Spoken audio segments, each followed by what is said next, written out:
Okay, did anybody else hear that? I can't hear that. Progress. Right, good morning. My name's Sue Dafter. I'm the Head of Student Services at Weymouth College in Dorset. And I am just responding really to a conversation that we were having on the email thread.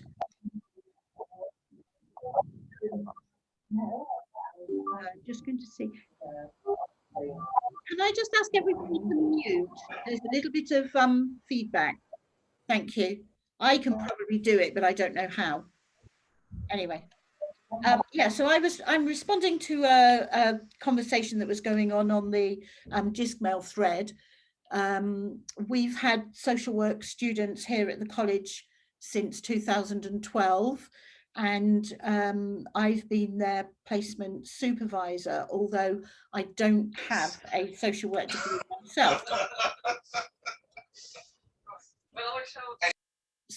Oh, thank you.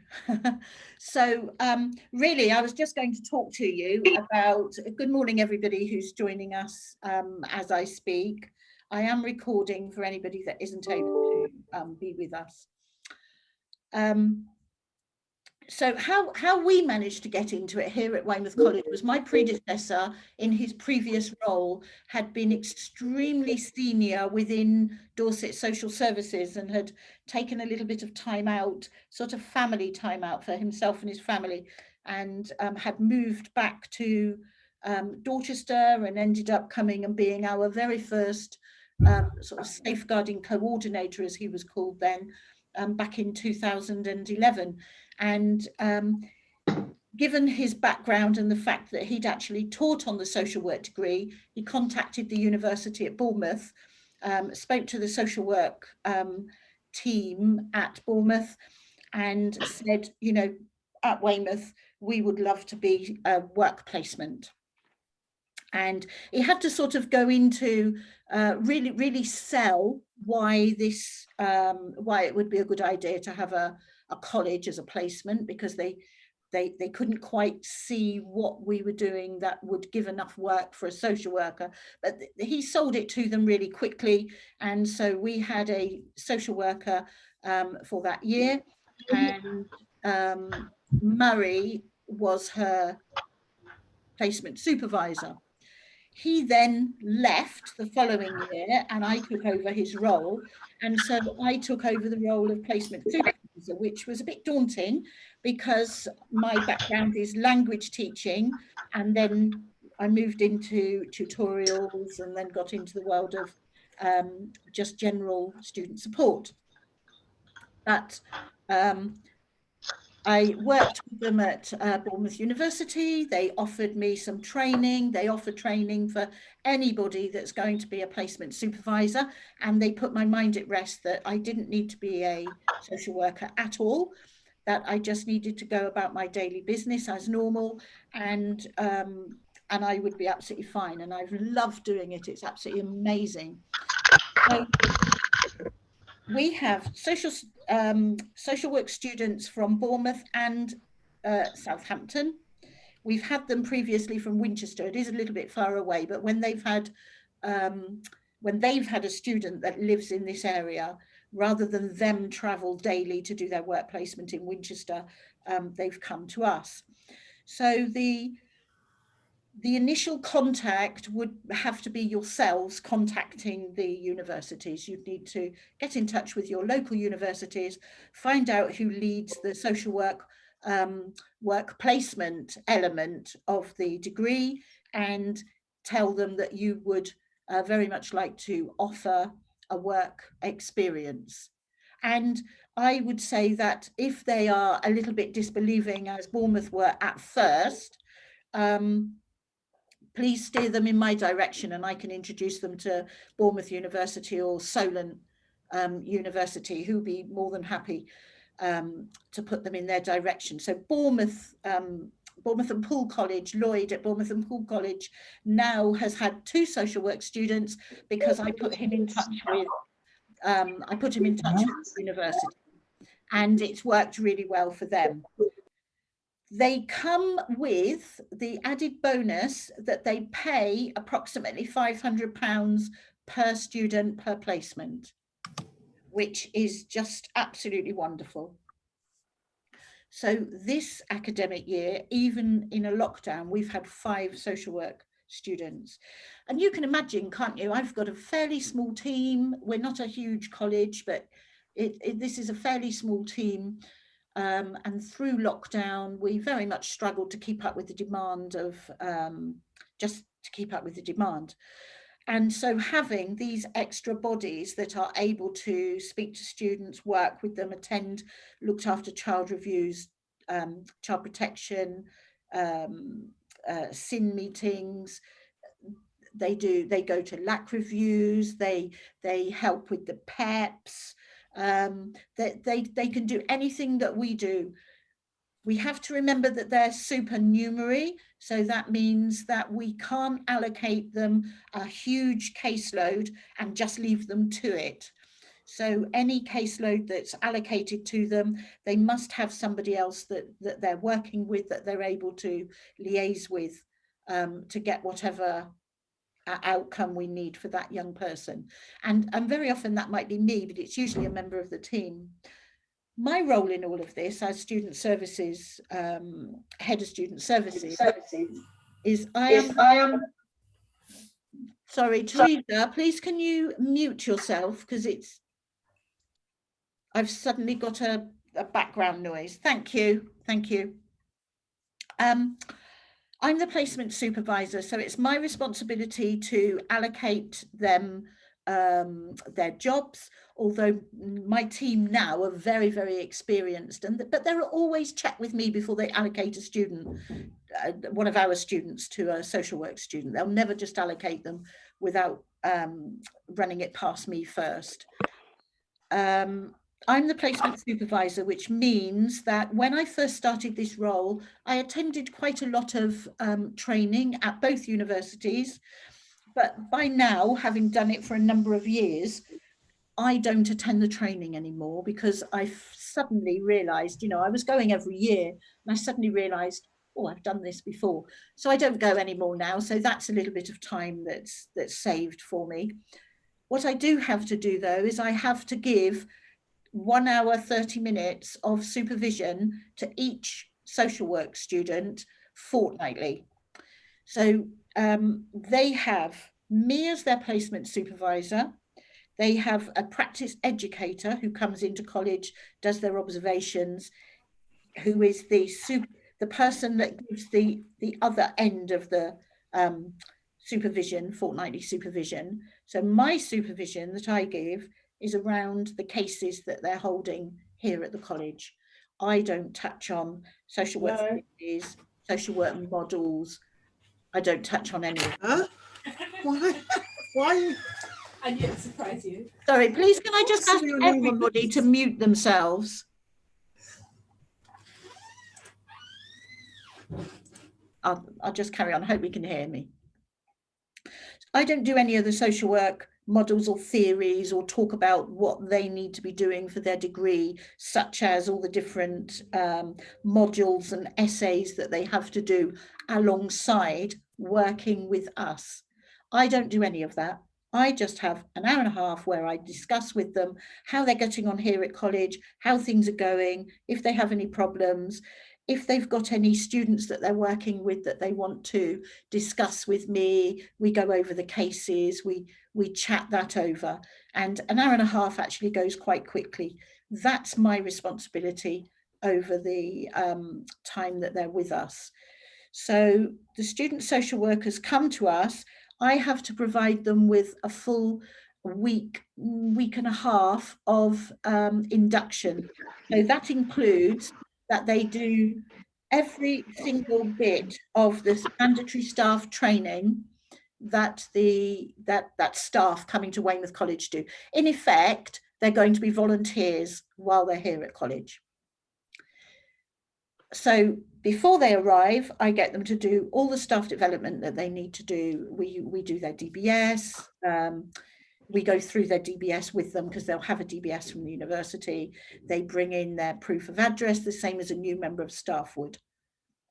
Okay, and then for their first week, which was a little bit difficult during lockdown because of shadowing opportunities, but their first week, I give them a whole week of shadowing my team.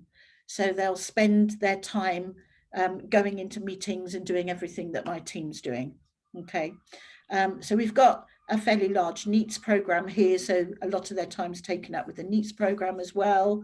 And any other sort of lunchtime activities that we run for anxious students up here in the student HQ, that's very much their baby. And each social work student manages to bring something different to it. So I think we have had a legacy left to us by every single social work student, and we've had well over 30 by now. So we have met a lot of social work students. So that's their sort of first 2 weeks, first 10 days in college taken up, and then they just need to really go running. Okay, they really need to run with all of the cases that we give them. I'll probably allocate to them 4 or 5 to start with. Some of them will be able to take on more, but some of them may just need to stick with that 4 or 5. Students who are in their second year come in for their first placement, and that's 70 days. And those students cannot be lead students. They cannot be lead practitioners on any young person's case. They can assist, they can be the person that does all the mentoring, they can be the person that does all the telephoning, the chasing up, attendance chasing, attending the LAC, etc., but they cannot be the lead. They must have a member of my team to be with them at certain times and to have a real overview of what they're doing with the student. Okay.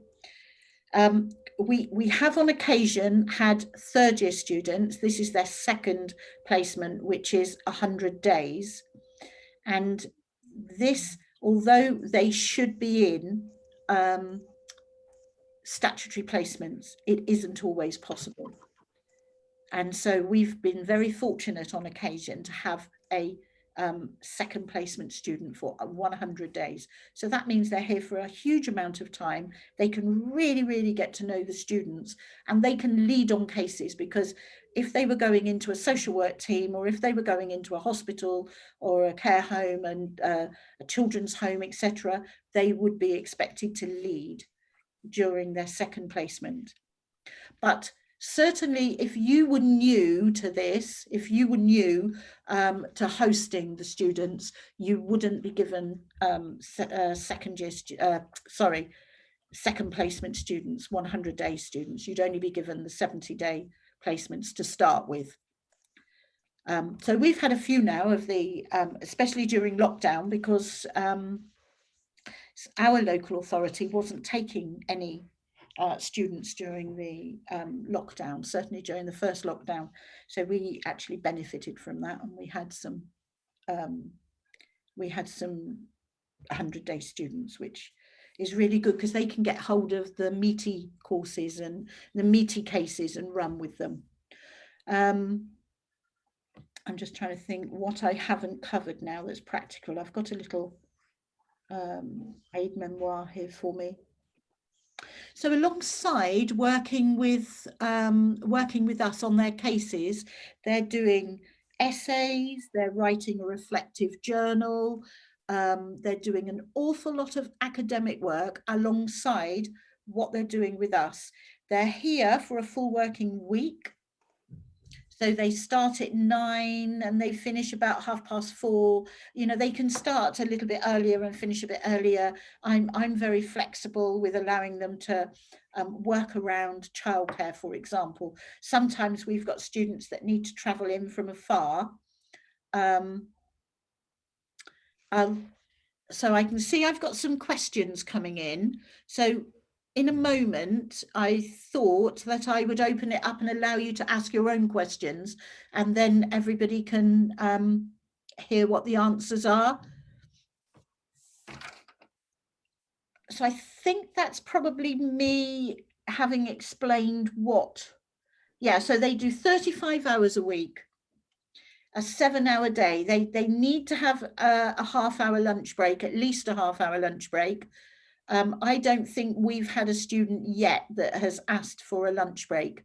They prefer to do exactly the same as us. They work through, and then perhaps they might leave a little bit earlier if they've got childcare issues in particular. Every week they have to have half a day to be able to do their university work. What students prefer to do is to take a whole day every fortnight. So that's usually on a Friday because it's our quietest day. That's what I usually recommend to them. And yes, we have currently got a master's student at the moment. We quite often get master's degree students in their first year because they don't need to have a statutory placement in their first year. They're also able to take a case and run with it because, of course, they're on their second degree already. So we're able to give them more responsibility. But I sort of learned myself about what responsibility we could give them through trial and error. And occasionally, you know, I'd just email the university to ask them things. But I find that the person who's practice educator, when we first started, we used to work with a vast array of practice educators. So I met lots and lots of practice educators. But the universities very quickly got wind of the fact that one of the practice educators who lives locally used to be a staff member here teaching on the early years degree course, who's a social worker herself and knows the college, knows us really well. And so we tend to always have the same practice educator for all our students, which makes life so much easier. So if I've got any questions at all about the degree, the practice educator is who I would go to because they are the absolute experts. This practice educator doesn't work directly for Bournemouth or Solent universities. She's independent, but she works with both of the universities. And I get an email from the person who leads on the degree, and they say to me every year, "Are you up for working with us again next year?" "Yes, please." You know, bite their hands off, literally. And then they ask me to fill a form in. So if you would like, I'll make the form available for Jackie with sort of just blank out our details. It's just so that you can see the kind of responsibilities that I suggest that the student might have part in. But if you can imagine the kind of work that your teams do on a day-to-day basis, that's what the students will get involved with. Absolutely anything. So on Monday, one of my students is helping the NEETs with some baking, and then they're going to sell the produce that they've just baked in the canteen to raise a little bit of money so that they can have a nice end of term bash. So that's what she's going to be doing then. And we've also had a student this year that we haven't actually met because of very extenuating circumstances and COVID. She hasn't been able to travel into the college. She's in Devon. And so she has done her entire work placement online, which has proved a little bit difficult, and she's only young, and it has proved a bit of a bit difficult, bless her, but she's done it. She's completed her first placement, and she'll have her last day next Tuesday. So we're coming to an end with all of it, and then new ones will start in September. And as things are now, I don't think we could function without the student social workers. You know, they're just a real embedded part of the team, and they're an embedded part of college life now, having student social workers. So I'm going to stop there because I think I've just about said everything I need to say. Please, would you raise your hand if you've got a question? So Deborah Stanton, I can see your hand raised. Good morning, everyone. So I wanted to ask about the supervision that you have with the students every 2 weeks. And do you have to have recordings of that? Do you log that? And do you have to write a report that goes into their portfolio of work? No, I don't write a report. During the induction week, we have what is called a placement review, a PLA, Placement Learning Agreement. And during that, so I actually get to meet their tutor then, because their tutor comes in, their practice educator and me. Of course, at the moment, all of this is being held virtually, and the student. We're all present and we go through what the expectations are, and what's expected of me. And I always say, I'm not good at talking and writing and listening at the same time. So do you know what? I put the responsibility on the student, and I say to the student, you need to take your own supervision notes and then just let me sign them to agree them afterwards. And the only reason for keeping those supervision notes is so that if there is an issue with the placement, if the student is failing their placement, then there's always a record of what's been discussed at supervision, so that we can hand on heart say, well, actually, we've offered the support. The student isn't failing because they've not had the support. So very little responsibility on us in that way. You know, I used to keep the notes, but I found that my notes were scribbled and terrible. So I put the responsibility on them, and the universities are more than happy with that. Okay, Thank you for your question. So, thank you. Mike Connell? Hello, Sue. Lovely to see you. And you. So really good account there of what it is that you're doing around this work. Just one question. I think it links to a question in the chat bar, which is, do these students have full access to the learner management system and restricted safeguarding sections? Yes, sorry, I had meant to mention that. So because they're fully pledged members of the safeguarding team, I have to especially request, as I would for any new member of staff, I have to do a special request for everything that they're able to access. So they become DSLs on My Concern. Those of you with My Concern will understand what I'm talking about here. They become DSLs on My Concern. They have full safeguarding access to all our college systems and recording systems, etc. They can access all the safeguarding files. And then the day they leave, I shut that down then, and they don't have access to it anymore. They have a Weymouth College staff badge, and on it it says student social worker, and that they belong to student services. So they, to all intents and purposes, they have exactly the same as any member of staff, and their access is full safeguarding access. I don't think they'd be able to do their job otherwise. Are there any other questions? I'm just conscious that there are 17 questions in the chat. So one question is, how do we approach this if we want to be part of this scheme?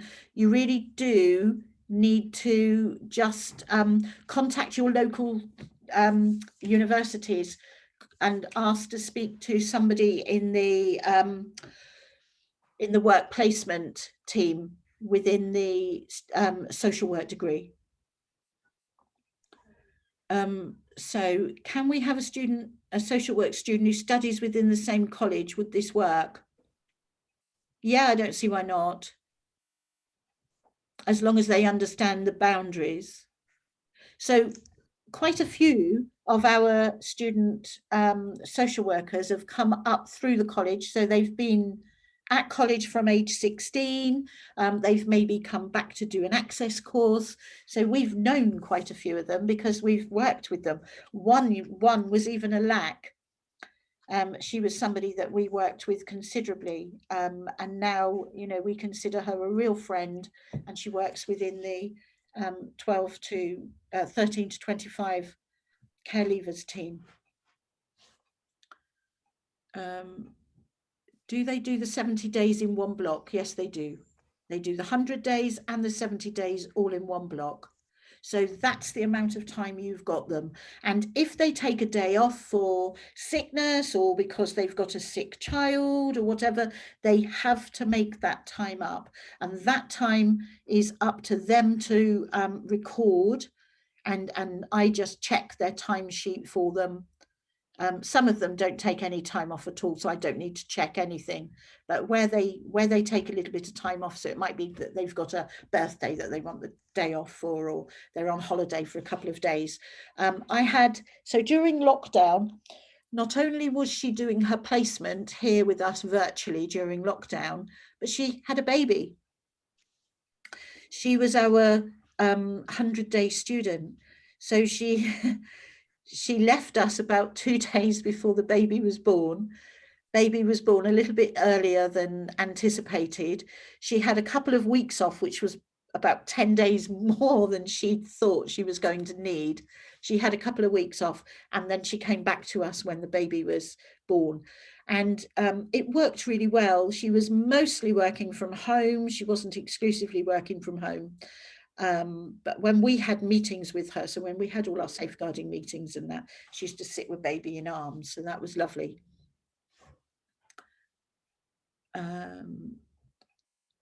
What type of cases do you allocate to them? So absolutely anything that my team work with.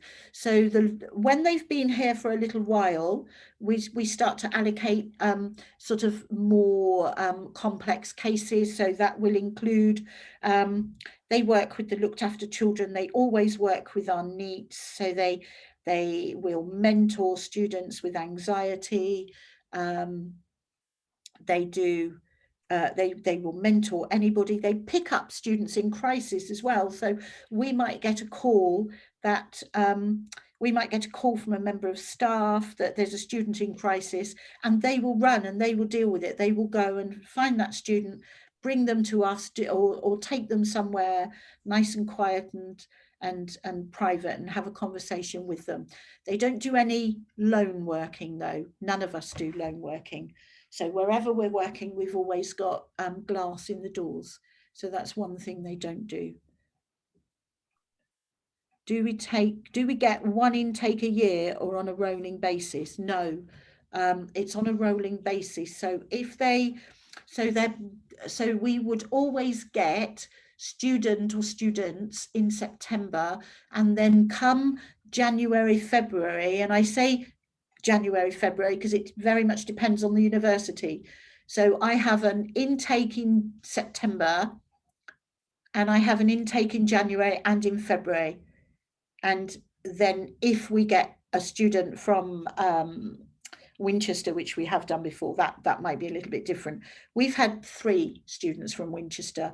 The main bulk of our students come from Bournemouth and Southampton. And we don't always have one student at the same time.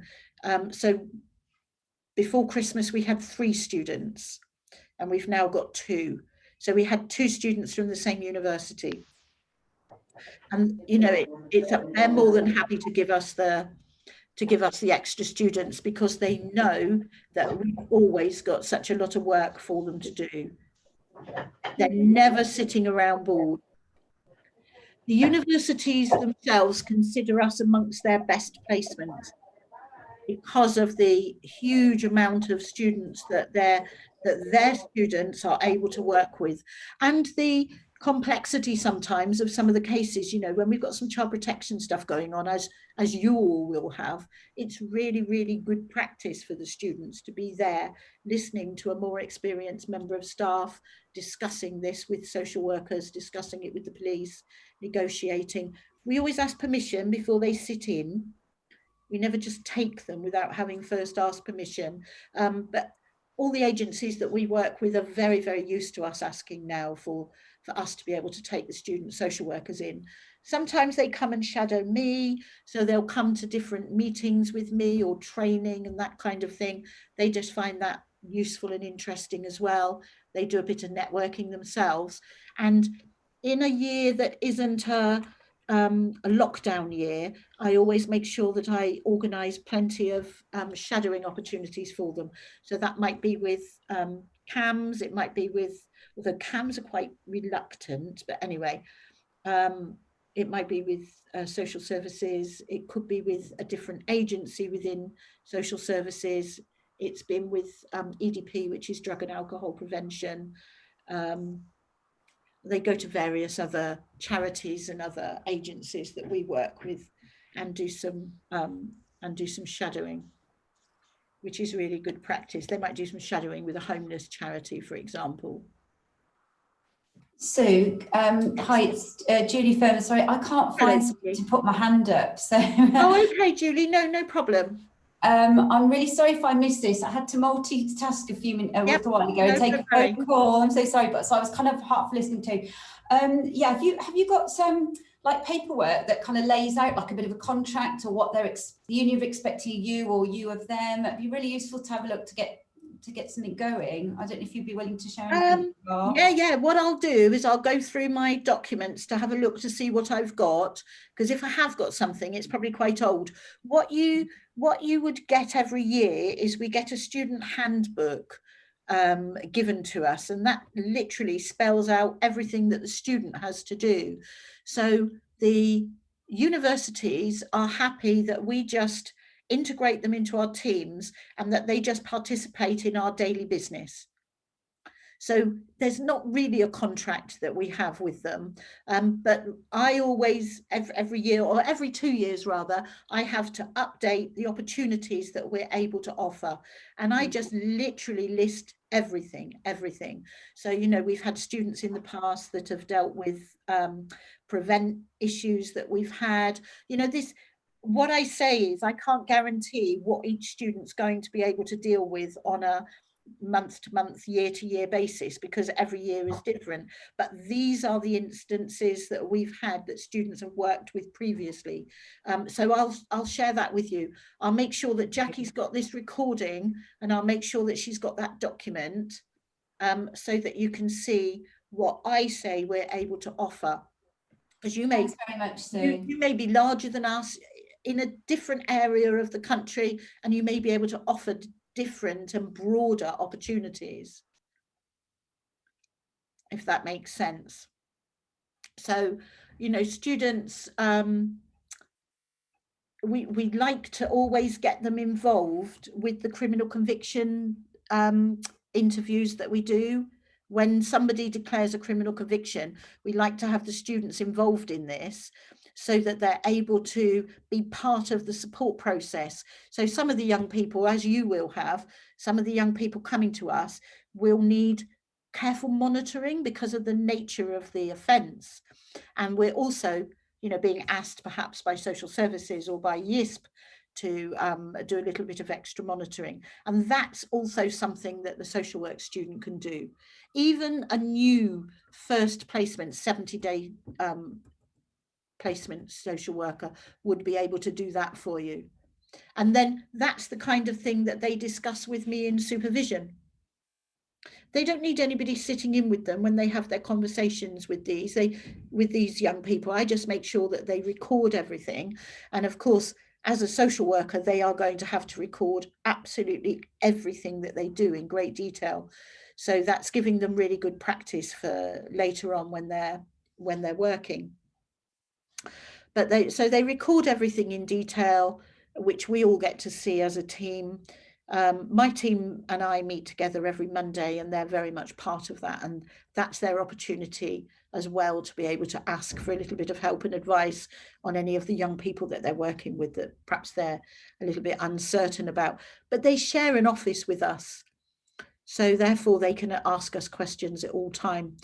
Something that we've recently, well, during the first lockdown, we had a change of room. So although we've got a much larger area now, we've got a slightly smaller office, which means that I cannot always provide each student social worker with their own desk. So I make sure that they bring a laptop in and they hot desk, but actually that's setting them up for real life, because very few social workers would have their own desk, certainly not in Dorset anyway. They all have to hot desk in Dorset. Are there any more questions in chat that I'm missing? Sue, sorry to interrupt again. I can't find the hand either. Oh, well, I'm used to Teams, Michelle. Yeah, me too, me too. And you can raise a hand in Teams, but I don't know whether you can in this. I'm just assuming, you know.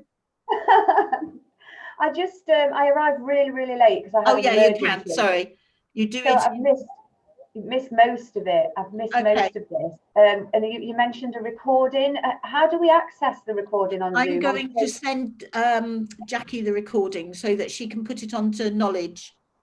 Right, lovely. Or she may just share it on Gmail. I don't know, but I'm going to work out how I send it to Jackie. You know, when you said put it onto Knowledge, what is that? So that's on the NAMS website. Yeah. There's a on the top of the NAMS website, you've got a menu.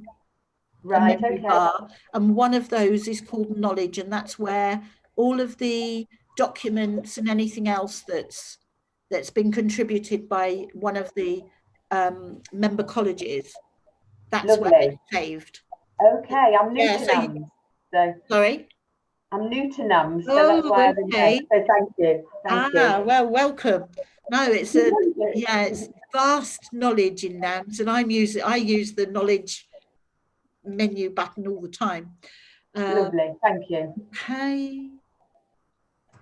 Sue, can I just ask one thing? It's Yes. Bhavna from Leeds. Hi, Bhavna. Hello. Yeah, just am I right in understanding that once they have done 2 weeks induction, they can work as any other team member? They don't need to be supervised? They don't need to be constantly supervised. No, they need to be. So you will supervise them during your supervision. But that's every 2 weeks, isn't it? Yes. Every 2 weeks? Yeah. Okay. But otherwise, they can, sorry, Sue. Otherwise, they can work alone. They can work alone, providing you give them. You need to make sure that you're allocating them cases that they can cope with. So don't allocate them with a case that's going to be too difficult for them to cope with. Yeah. You know, a difficult. I mean, we will be there in the background, you know, they can seek help and support. What I'm saying is they can, you know, be in a room by themselves, dealing with the case, speaking to a student. Yeah? Yeah, definitely. Yeah, because, Thank you. Yeah, providing you feel that they've, you know, you'll get feedback as well from the from your team, and you'll get a feeling as to whether that can start sooner rather than later, you know. Right. And just start them off with something really easy. So, you know, we might have somebody that knocks on our door to say, can I just have a little chat with somebody? And we'll say, right, do you want to do this one, you know, and give them the opportunity to run with something that comes in. We don't know what it is, so of course if it's something then that's a little bit more complex and complicated, they'll come and get one of us and liaise with one of us. But sometimes it's just asking quite simple things. Thank you, Sue. So we need to give them the independence and to give them the trust as well that they're going to do this, that they're going to do well. You can ask them, you know, from a careers point of view, you can also ask them to go into health and social care courses and talk to them about their social work degree. Because as social workers, one of the things that they will have done in their first year is learn how to do presentations. And as social workers, they're going to be expected to do presentations. And Bournemouth University actually have a presentation around their placement that they have to do. And they have to deliver that in front of their peers as well as their tutors. So giving them opportunities to be able to run and manage their own presentations in classes, or to NEET students, for example, is really good practice. I'm very aware that we're 10:39, and I believe that at 10:40, Zoom is just going to cut us off. So I'm going to thank everybody for coming along today and showing your interest. And as I said, I am really, really open to answering any other questions that you may have. I'm going to go through all the questions that you have here and try and make an email for the Gmail but I just want to be able to properly say thank you and goodbye to you before Zoom cuts us off. Well, we're 10:40 and we're still here. But... Thanks, Sue. Thanks for organising it. So thank you, everybody. Thanks very much, and enjoy your weekend. Thanks, Sue. Bye. Bye-bye.